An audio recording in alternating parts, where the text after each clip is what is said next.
Shalom Bapak Ibu Saudara terkasih, salam sehat, salam sejahtera dimanapun Bapak Ibu berada. Kita bertemu lagi dalam ayat renungan firman Tuhan. Kiranya lewat channel ini Bapak Ibu boleh terberkati.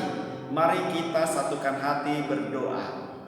Terima kasih Allah Bapa di sorga atas penyertaan pemeliharaan Tuhan dalam hidup kami. Sejenak Tuhan kami mau diperlengkapi oleh firman-Mu. Biarlah Engkau berkata-kata di hati dan pikiran kami, boleh menguatkan dan memampukan kami penuh dengan sukacita. Kami siap mendengarkan firman-Mu, bersabdalah kepada kami. Amin. Bapak Ibu Saudara terkasih, ayat renungan firman Tuhan yang menyapa kita hari ini tertulis dalam kitab Amsal pasal 29 ayat 23. Keangkuhan merendahkan orang, tetapi orang yang rendah hati menerima pujian. Shalom. Bapak Ibu Saudaraku, semua orang siapapun dia ingin dipuji, bukan dihina. Karena memang pujian itu memberi semangat bagi seseorang yang dipuji. Pujian itu berarti penghargaan, salam, perhatian, dan persetujuan. Kita pun merasa bahagia bila kita dapat menyenangkan seseorang atau banyak orang. Pujian meningkatkan semangat kinerja kita, membuat seseorang mengerjakan sesuatu lebih baik lagi dan berkualitas tinggi.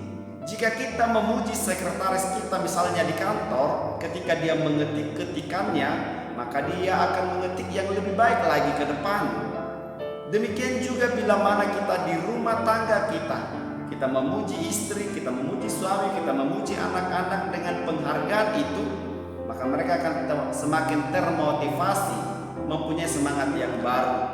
Tentu kita tahu bersama, ada pujian memang untuk mengangkat, ada pujian memang untuk mengkritik, untuk membangun semakin lebih baik lagi. Pujian dapat meningkatkan mutu seseorang. Pujian pun dapat disampaikan dalam bentuk meminta pendapat bagi seseorang. Misalkan, bagaimana pendapatmu tentang hal ini? Kemudian ketika kita mendengarkan dia dari awal sampai akhir, lalu katakan terima kasih dan ide yang baik ini akan kami pertimbangkan. Dia dihargai atas pendapatnya. Itu juga pujian. Hanya orang yang rendah hatilah yang dapat memuji orang lain, tahu menghargai orang lain, dan berterima kasih dengan tulus. Alkitab mengajarkan bahwa kesombongan akan menuntun manusia untuk kegagalan. Artinya, apapun karisma kita, talenta kita, bila kesombongan sudah ada, itu akan menghancurkan kita. Karena orang yang sombong dimusuhi Allah, bahkan sesamanya manusia. Bapak Ibu Saudaraku, sebaliknya orang yang rendah hati akan mendapat kemuliaan dari Allah. Orang yang rendah hati menyadari bahwa kemuliaan itu semuanya berasal dari Allah.